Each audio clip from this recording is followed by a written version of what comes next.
J'écoutais un peu notre podcast hier. J'allais voir les commentaires du live. Là. T'as-tu l'impression, toi, je supportais la candidature à Bernard Drinville hier, dans mes propos? Non, ben tu sais, dans le sens que tu trouvais que c'était légitime qu'il se présente. Puis il y a quelqu'un là, qui interprétait ça comme mon appui puis mon support. Puis là, il arrêtait pas. Hey, ça n'a pas d'allure, supporter la CAQ.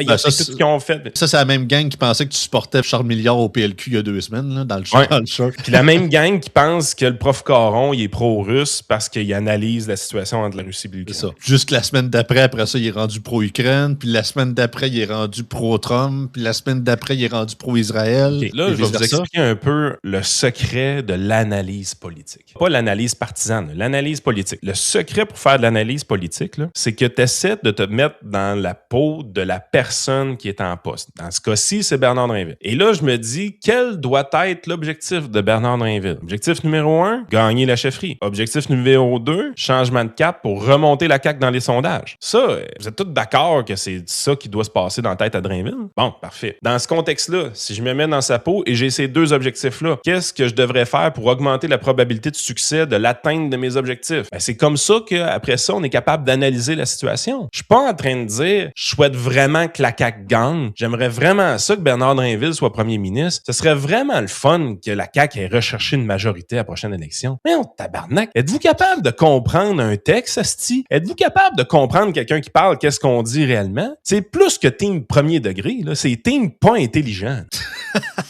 Ça n'a pas de calice d'essence. Moi, quand je vois du monde de même, je me dis, man, fais-toi greffer un cerveau, asti. Ça n'a pas de bon sens.